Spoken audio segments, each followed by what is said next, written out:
Evening all, this is the video after the night before the Champions League game, a massive game at St James's Park last night. Obviously ended Newcastle United 0, Borussia Dortmund 1. Anyway, let's get the worst news out the way. So Sandro Tonali's ban, 10-month ban from football, has been confirmed today by the Italian authorities in conjunction with UEFA, etc. 10 months out, it could have been a lot worse, couldn't it? I think it's like a suspended sentence down from 18 months down to 10 months because he was so compliant with the Italian authorities over in Turin. He was honest. Honesty is always the best policy. He was honest, transparent, cooperative, everything that you expect him and want him to be in this scenario. And so that they've taken some of the sting out of the ban. It could have been up to 3 years. That's how serious it could have been, which would have been catastrophic. 10 months is bad enough, but 3 years would have been catastrophic. So there's a few plus points from it. In terms of taking it, the best way to view it, I think, is a bit like a long-term injury. Look at Emil Kraft last season, got injured quite early in the season. Was it Tranmere away in the Cup? Didn't see him for the rest of the season, have not seen him yet. And that time moves very fast, particularly when you've got kids. But that has gone by quite quickly, obviously, with the success we've had last season and so on. So I think the best way to view it is just a long-term injury. There's a few positives to take from this, and perhaps a positive mindset. One positive mindset could be he's got more time to acclimate to England, to Newcastle, to the team, to the club, to what Eddie expects of him, what the coaching staff expect of him, our style of play, our tactics, our vision of how we want to go on as a club. He's got more time to learn the language, to settle into the country, and all of this without the pressure of playing in the Premier League or in the Champions League on a Saturday and in midweek respectively.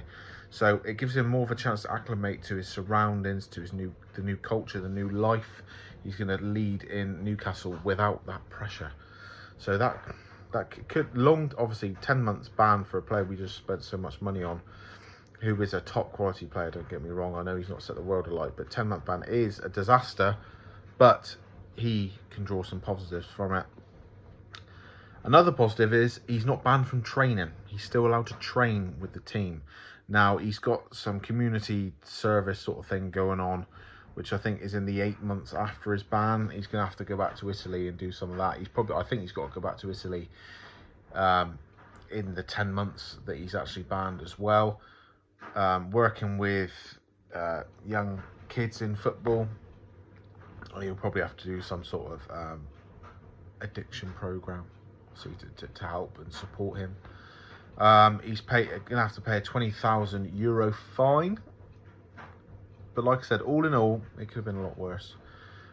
He's obviously a little bit homesick. It's going to give him time to go back to Italy, back to Milan with his family, or wherever they live, and back and forth.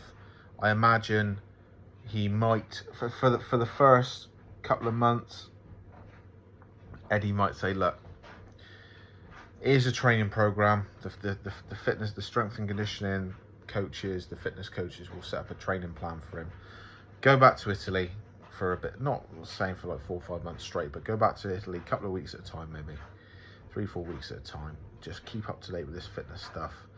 Maybe go and train.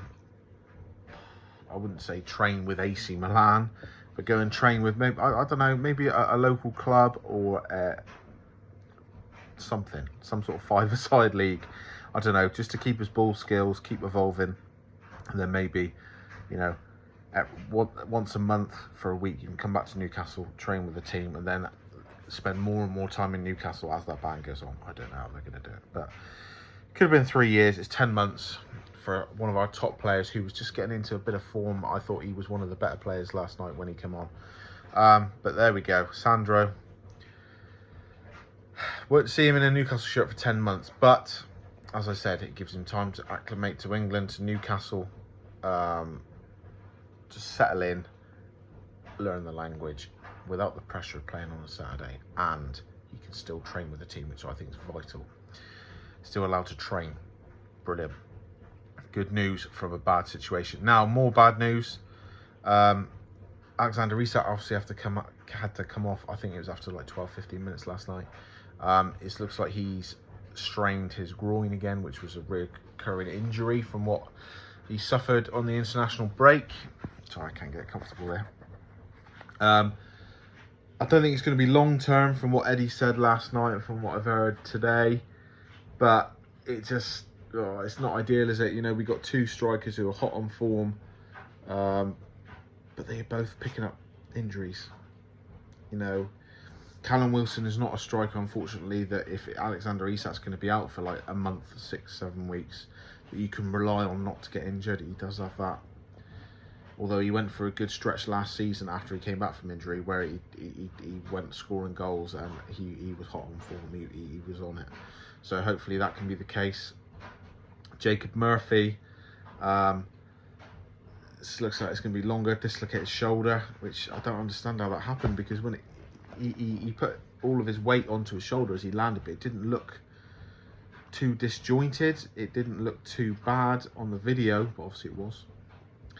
Because I can't imagine Jacob Murphy has that character that he would have wanted to come off, or he would have just gone, oh yeah, it's a bit sore, you know, I'll come off. He would have been, it's a bit sore, who gives a shit, I'm going for it. There we go. Few positives. Joe Linton got started the game and looked fitter. Didn't play, I thought, particularly well, but he looked fitter. He looked bit more mobile. Joe Willock, fantastic to see him back. So we've got one top midfielder out the door in Sandro Tonali, but another top midfielder coming in. So the timing's pretty bad for Tonali's ban. However, it's softened by the return of Joe Willock. Obviously, Elliot Anderson's out, but Joe Willock's back. So fit central midfielders right now. You've got Joe Willock, Bruno Guimaraes, Joe Linton, Sean Longstaff, Louis Miley. This could be an opportunity for him to play more in the Cups, maybe get the odd minutes here and there in the Premier League coming on. I think Lewis Hall could be deployed as a midfielder, potentially, in the Cups. But there we go. So that was one positive from last night, was to see Joe Willock back. Now, onto the game itself. Obviously, Newcastle lose at St James's Park. Narrow scoreline. Did we deserve to lose the game? This is going to sound silly now. Did we deserve to lose the game? I don't know. I would probably say no. Did Borussia Dortmund deserve to win it? Yes. Now, contradiction in terms, I know. If we didn't have that Wilson chance in the second half, if we didn't hit the crossbar twice late on, I would probably say, did we deserve to lose the game? Yeah, probably. But it stung a bit as a result of that. But I'm not going to dwell too long on it. I did an earlier video, which is obviously a bit late now. If anyone wanted to watch it about the starting 11, I thought that was probably the strongest, going off who's fit, form, etc. That was probably the strongest starting 11 we could have gone for. Helter-skelter game from the start. It could have been 3-2 to Borussia Dortmund 20 minutes in, couldn't it? 15 minutes in. Anthony Gordon has a bit of a half chance on his left foot. He looked very good, I thought, all night. But Borussia Dortmund, tactically, were brilliant, I thought. I said in one of the Facebook groups early on, when it was 0-0, that we got to be careful of two things. One was being caught on the counter, which was a constant theme. And secondly was players getting fouled. I'm not saying anyone dive, but wanting the foul or claiming a foul in midfield in particular. Players looking at the referee, waving their arms at the referee. The referee didn't give it. Dortmund were gone. They targeted our right-hand side. I thought they got in behind Kieran Trippier a lot. Not that he was letting anyone sail past him, but because he was pushing forward, they knew that because of how Newcastle like to play at home, our dynamic, aggressive, high tempo, we go for teams early on, particularly at home. They knew that if they could win the ball quickly, or if they could win the ball in midfield, they could go through the transition. It's the new buzzword. They could go through the phases of play quickly and counter us with pace. And they got in behind. Jamal Lascelles as right centre-back, I thought he was at times a little bit slow to close down the winger because obviously Trips was out of possession. But for the goal, he was a bit slow to get out and close down. But then again, it was a cutback to the edge of the box and the midfielders were nowhere to be seen. I thought we struggled with Dortmund's their pace and their turnover of play, of winning the ball and then breaking like that onto us. Nick Pope made a fantastic double save early on, made some quality saves throughout the first half. I was expecting a real reaction in the second half, a real blood and thunder, let's go. Didn't happen. However, I can't remember a good Dortmund chance in that second half. Like there may have been some shots from range. I don't remember an oh shit moment in that second half. We began to really take over the game and get some control. It wasn't, like I said, our usual blood and thunder sort of blitzkrieg approach, if you like, shock and awe approach at all. It was a bit more methodical, a bit more precise, a bit more measured build-up play. Callum Wilson has that chance which he'll rue missing. It's around the hour mark, and if that goes in, we are winning that game from that point on. With half an hour left, we are winning that game 2-3-1. It's what, 6-yard box, just outside the 6-yard box maybe. Comes to him, it's bobbling around, it's behind him a little bit, and he can't quite sort his feet out, and he pokes it, and it goes straight at the goalkeeper.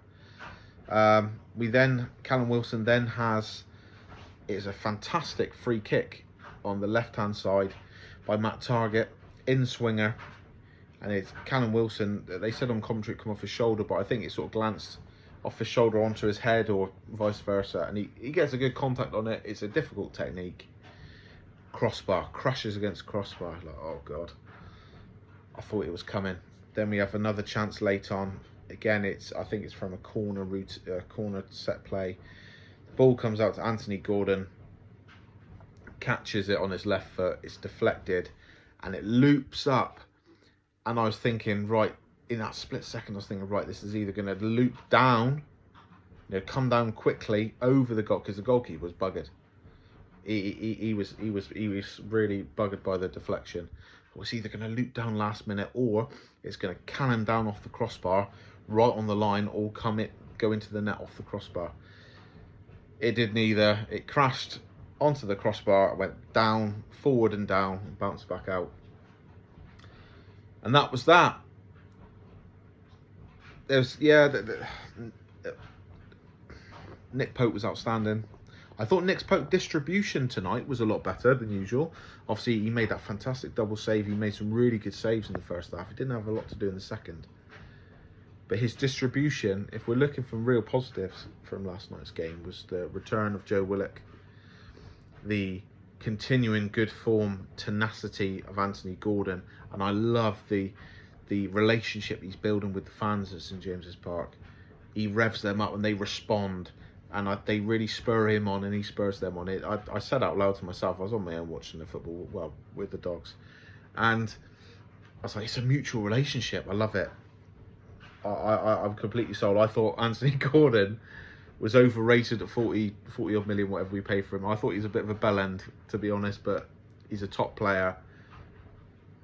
He's a fantastic player. He looks like a good hard-working lad. He's bought into the Eddie Howe, Jason Tyndall, and the new Newcastle philosophy. He was sensational. But yeah, Nick Pope's distribution looked a lot better last night. I thought the midfield, it was a close battle throughout. I thought Joe Linton struggled a bit. I thought Sean didn't look himself. I thought Bruno, at the start and three, was probably the best. But we were caught out by the conditions a bit. There was loads of times. I can think of one early in the game when Miggy breaks in midfield and it's on. It's on down the left-hand side. Anthony Gordon's got time and space on that left-hand side. He's arcing his run, cutting in, and if he gets that ball played to him well, he's probably going to take a touch and fizz it into the back of the net, or at least put Isak away. I think Isak was on the pitch at the time. Miggy plays the ball, and it just, you can see, because the moisture on the surface, it's already a ball you have to play at pace, and then it gathers pace as it ricochets on the surface. And we had that a lot. A lot of balls went astray because of the wet. We can't moan about that though, because Borussia Dortmund were playing on the same pitch, weren't they? I thought Trippier looked good as always. He got caught out a bit defensively because he was pushing so high up the pitch, and because of the speed in which Borussia Dortmund broke, it left Jamal a little bit exposed. I thought Dan Burn did as he always did. He was fairly solid. I thought Fabian Schär wasn't his modern centre-back, ball-playing centre-back last night, but then again, the conditions were not the right conditions to play those lovely diags, although he did play a fantastic one in the second half. Jamal, I thought overall looked solid, although he was caught out by the pace a few times. Isak, we'll see. He wasn't quite looking himself, really. Well, I say he wasn't looking himself. That when he went down injured, it was no surprise, because he didn't look as mobile. He was not far off, but he didn't look as sharp as he usually is. So, like I said, when he went down injured, it was could see this happening. Miggy huffed and puffed and tried. He looked bright. He had one chance in the first half where the ball it was that beautiful 1-2 that he's perfected with Bruno Guimaraes, where he comes off his wing, plays it into Bruno, makes the run, Bruno dinks it over, and he goes for the first time volley on the left foot. And Ali McCoist said on commentary that he had time to take a touch, and Ali McCoist, one of the best strikers that Britain's ever produced. I'm going to take his word for it. But yeah, not to labour the point, we were done by Dortmund's tactics. Eddie will have learnt a lot from that. The players would have learnt a lot from that. Borussia Dortmund, all right, they're not Bayern Munich, they're not Real Madrid, they're not Barcelona, but they have been dining at the top table of European football for a long time now. You know, obviously, 2013 finalists.